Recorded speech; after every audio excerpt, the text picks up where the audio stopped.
La Bible en un an, la 143e journée, le deuxième livre de Samuel, chapitre 4, verset 1 au chapitre 6, verset 23, le livre des psaumes, chapitre 119, verset 17 à 32, le livre des proverbes, chapitre 15, versets 9 et 10, l'évangile de Luc, chapitre 20, versets 27 à 47. 2 Samuel, chapitre 4. Lorsque le fils de Saül apprit qu'Abner était mort à Hébron, ses mains restèrent sans force, et tout Israël fut dans l'épouvante. Le fils de Saül avait 2 chefs de bande, dont l'un s'appelait Baana et l'autre Récab. Ils étaient fils de Rimon de Béhéroth, d'entre les fils de Benjamin. Car Béhéroth était regardé comme faisant partie de Benjamin, et les Béhérothiens s'étaient enfuis à Githaïm, où ils ont habité jusqu'à ce jour. Jonathan, fils de Saül, avait un fils perclus des pieds, et âgé de 5 ans lorsqu'arriva de Jizréel la nouvelle de la mort de Saül et de Jonathan. Sa nourrice le prit et s'enfuit, et, comme elle précipitait sa fuite, il tomba et resta boiteux.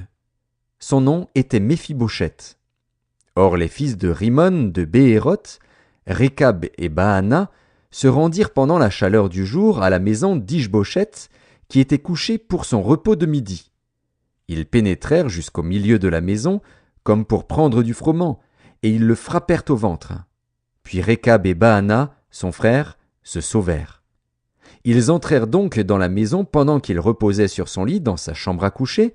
Ils le frappèrent et le firent mourir, et ils lui coupèrent la tête. Ils prirent sa tête, et ils marchèrent toute la nuit au travers de la plaine. Ils apportèrent la tête d'Ish-Bosheth à David dans Hébron, et ils dirent au roi, « Voici la tête d'Ish-Bosheth, fils de Saül, ton ennemi, qui en voulait à ta vie.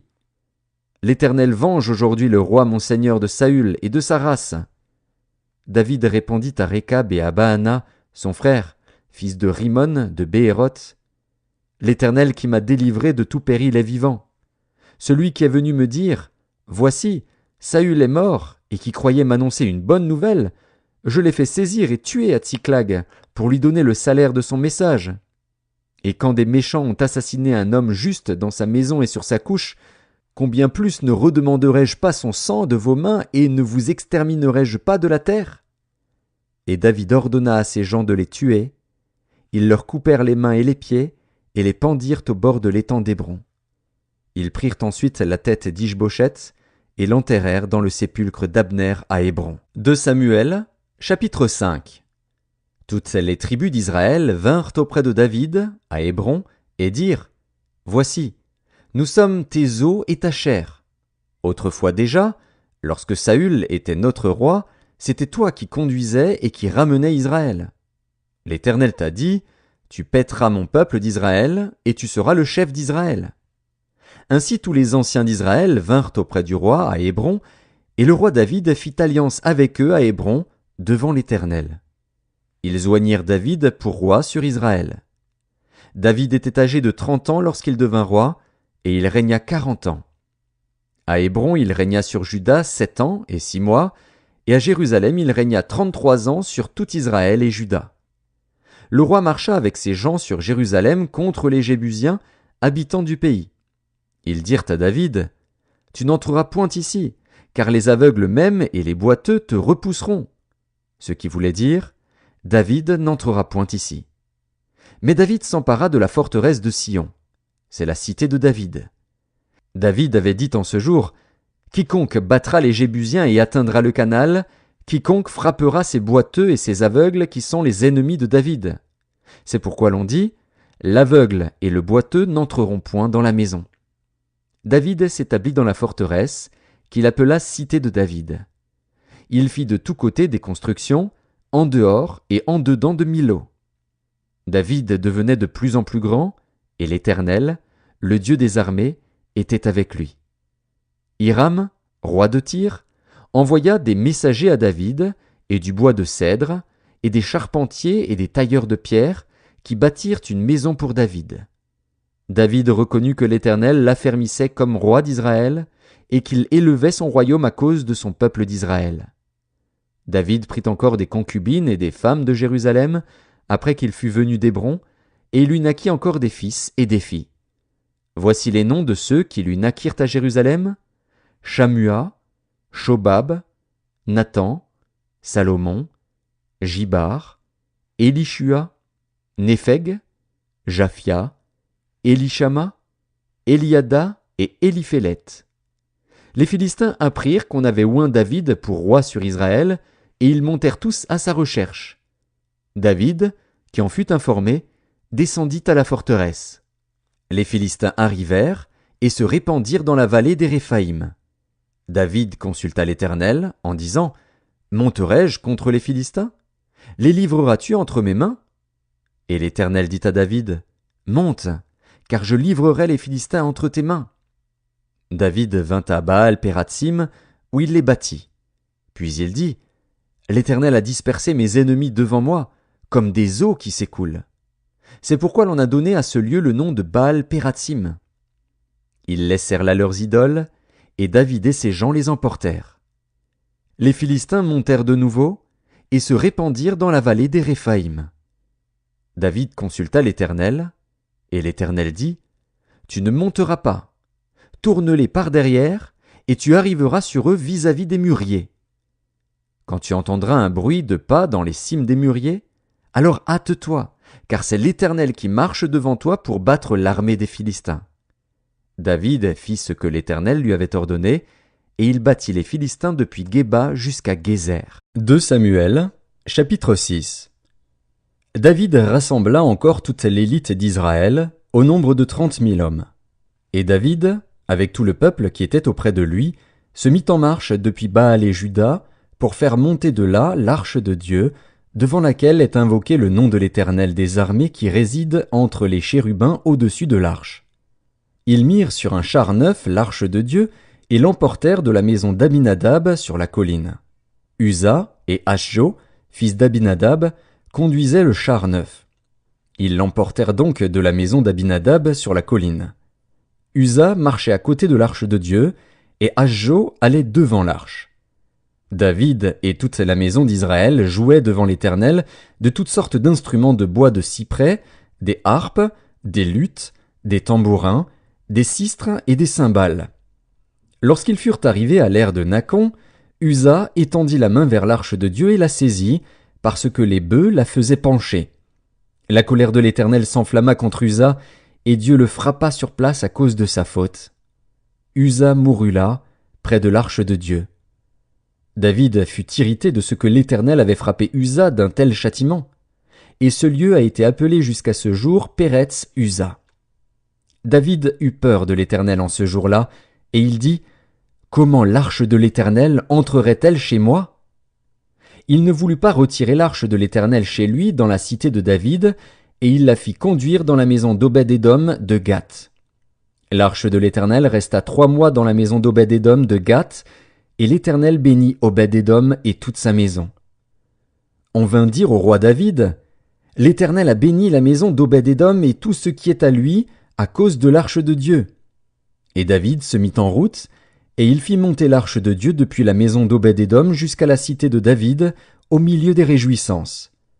Quand ceux qui portaient l'arche de l'Éternel eurent fait 6 pas, on sacrifia un bœuf et un veau gras.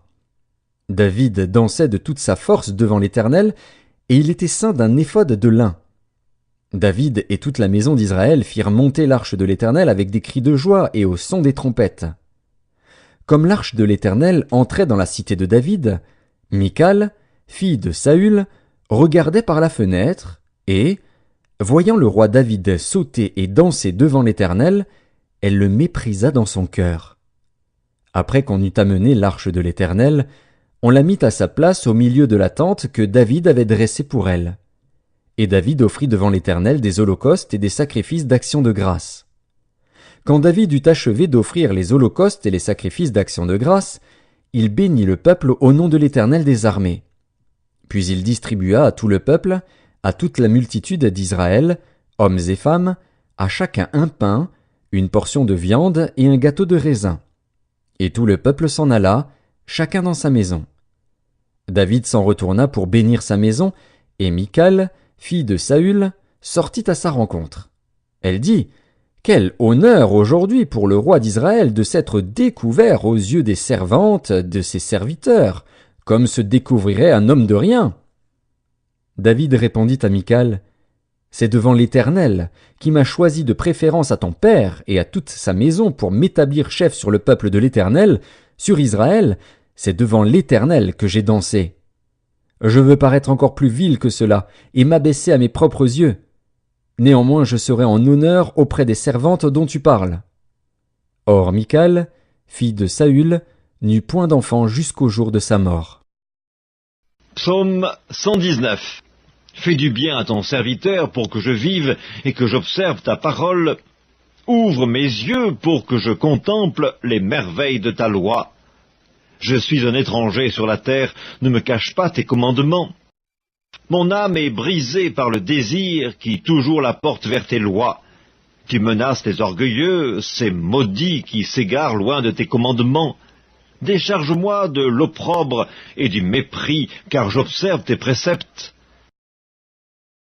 Des princes ont beau s'asseoir et parler contre moi, ton serviteur médite tes statuts. Tes préceptes font mes délices, ce sont mes conseillers. Mon âme est attachée à la poussière, rends-moi la vie selon ta parole. Je raconte mes voies et tu m'exauces, enseigne-moi tes statuts. Fais-moi comprendre la voie de tes ordonnances, et je méditerai sur tes merveilles. Mon âme pleure de chagrin, relève-moi selon ta parole. Éloigne de moi la voie du mensonge, et accorde-moi la grâce de suivre ta loi. Je choisis la voie de la vérité, je place tes lois sous mes yeux. Je m'attache à tes préceptes, Éternel, ne me rends point confus. Je cours dans la voie de tes commandements, car tu élargis mon cœur. Livre des Proverbes, chapitre 15. La voie du méchant est en horreur à l'Éternel, mais il aime celui qui poursuit la justice. Une correction sévère menace celui qui abandonne le sentier, celui qui a de la haine pour la réprimande mourra. Évangile de Luc, chapitre 20. Quelques-uns des Sadducéens qui disent qu'il n'y a point de résurrection s'approchèrent et posèrent à Jésus cette question. « Maître, voici ce que Moïse nous a prescrit. Si le frère de quelqu'un meurt, ayant une femme sans avoir d'enfant, son frère épousera la femme et suscitera une postérité à son frère. Or il y avait 7 frères. Le premier se maria et mourut sans enfant. Le second et le troisième épousèrent la veuve. Il en fut de même des 7 qui moururent sans laisser d'enfants. Enfin, la femme mourut aussi. À la résurrection, duquel d'entre eux sera-t-elle donc la femme? Car les 7 l'ont eue pour femme. Jésus leur répondit, « Les enfants de ce siècle prennent des femmes et des maris. Mais ceux qui seront trouvés dignes d'avoir part au siècle à venir et à la résurrection des morts ne prendront ni femme, ni mari, car ils ne pourront plus mourir, parce qu'ils seront semblables aux anges et qu'ils seront fils de Dieu, étant fils de la résurrection. Que les morts ressuscitent, c'est ce que Moïse a fait connaître quand, à propos du buisson, il appelle le Seigneur le Dieu d'Abraham, le Dieu d'Isaac et le Dieu de Jacob. Or Dieu n'est pas un Dieu des morts, mais des vivants, car pour lui tous sont vivants. » Quelques-uns des scribes, prenant la parole, dirent « Maître, tu as bien parlé. » Et ils n'osaient plus lui faire aucune question. Jésus leur dit « Comment dit-on que le Christ est fils de David ?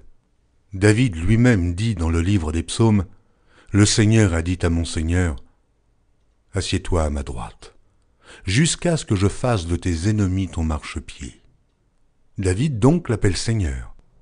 Comment est-il son fils ?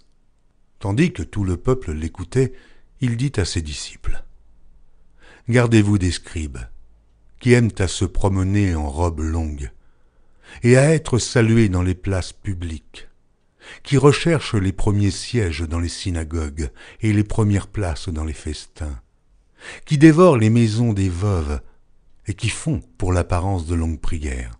Ils seront jugés plus sévèrement.